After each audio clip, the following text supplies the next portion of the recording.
Hello students, in our last video we discussed about two tenses. The first one was simple present tense and the second one was of present continuous tense. I hope that you remembered all the things of that tenses. Now today in our third video we are going to discuss about our third tense, and that is from the present tense. The name of the tense is present perfect tense. So today we are going to discuss about present perfect tense. As per our pattern, firstly we are going to discuss about the uses of this tense. In what way we can use this tense?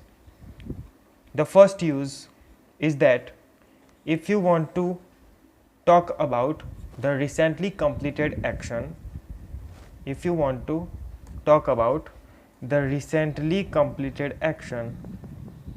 at that time you can use this tense. It means your action has just completed. At that time you can use this tense.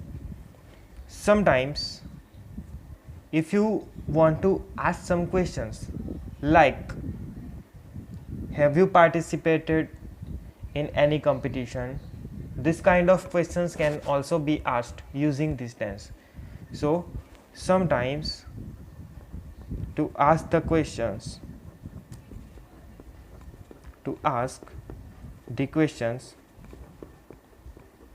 we can use this tense. So only two uses are there. The first use is that recently completed action, if you want to talk about that thing, and second one, if you want to ask the question using have or has, you can use this tense.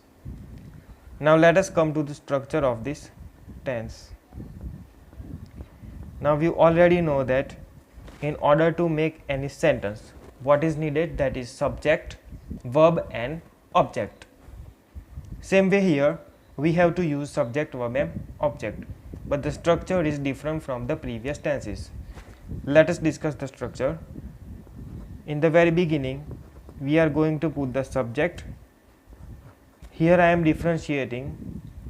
The reason is also there why I am differentiating it. Let us discuss that. If your subjects are I, you, we and they, at that time you have to use have. Then after, past participle of the verb form, and then after other words will be there.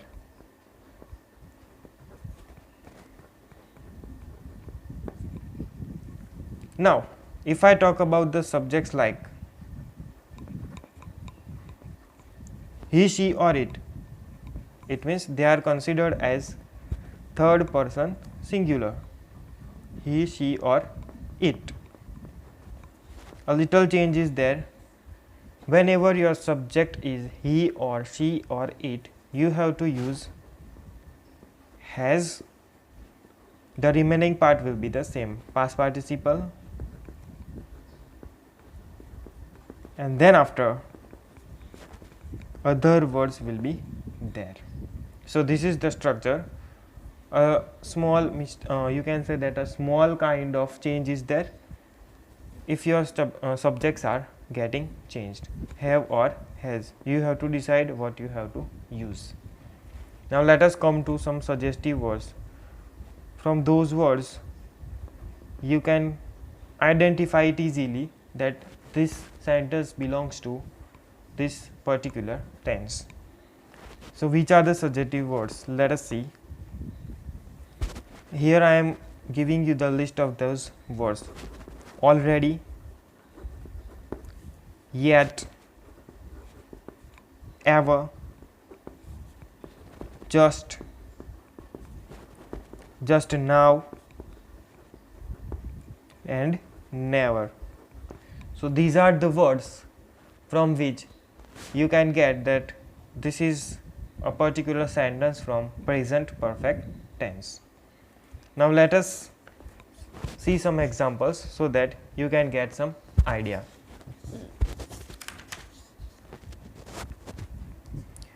Example number 1.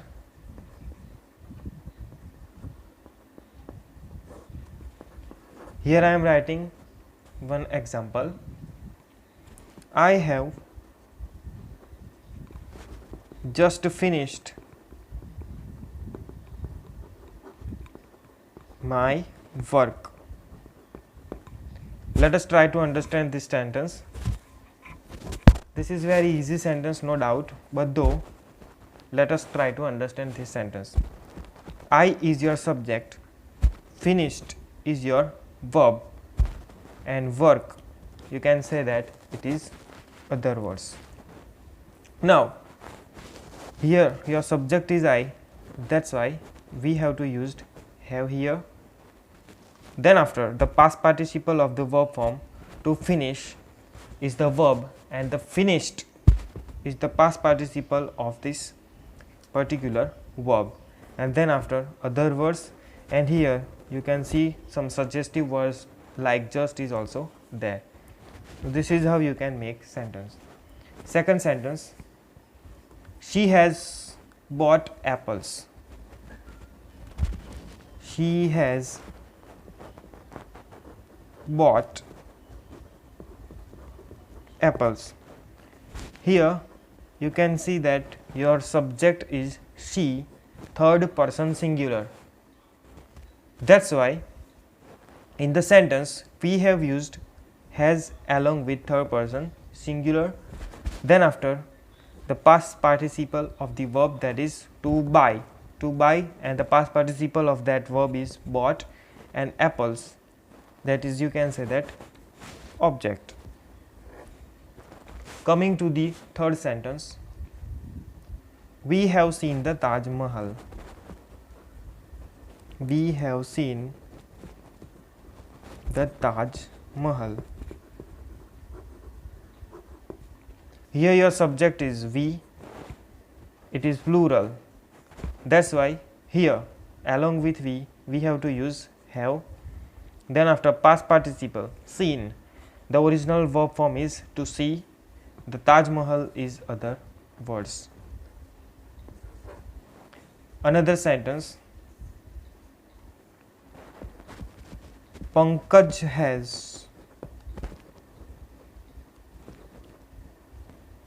bought a new car.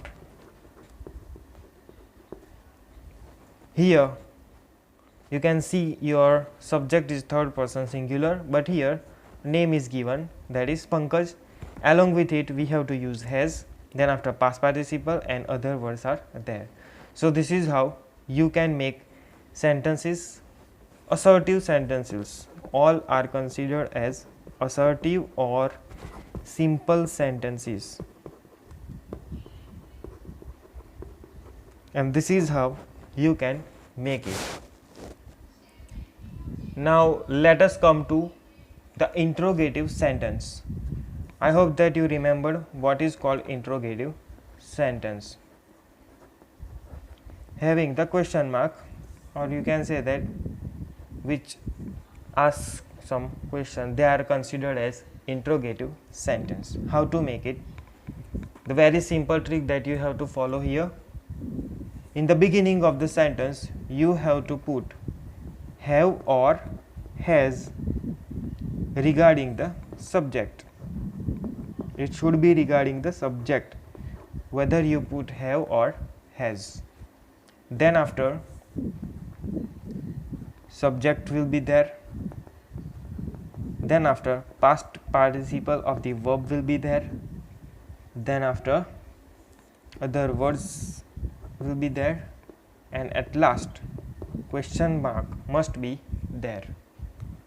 Let us have some example. Number 1, have you seen the movie? This is your interrogative sentence. Likewise the structure, In the beginning have is there, then after subject is there, then after seen the past participle of the verb form is there and other words are there, and at last question mark is there. Second one, another one using has. Has Arnold shot a new movie? So here also we have used has. Why we have used has? Because third person singular Arnold is there, then after past participle of the verb form, and then after other words are there. This is how we can make interrogative sentences. Now let us come to the next point, how to make negative sentences. Negative sentences. As you all know that in order to make any negative sentence, what do we need? That is not. By putting not, we can make negative sentences, but here along with not, you also have to put have or has. In short, by using haven't or hasn't, you can make negative sentence. Let us see some example. We haven't gone outside. We haven't gone outside. Here your subject is we, that's why it is first of all it is plural, that's why we have to use here have along with not, that is known as haven't. Gone is the past participle of go, and outside you can say that it is other word. Second one, Dhara hasn't told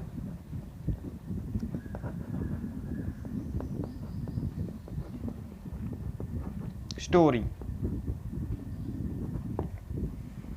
Dhara third person singular, hasn't third person singular is there, that's why has plus not, that is hasn't.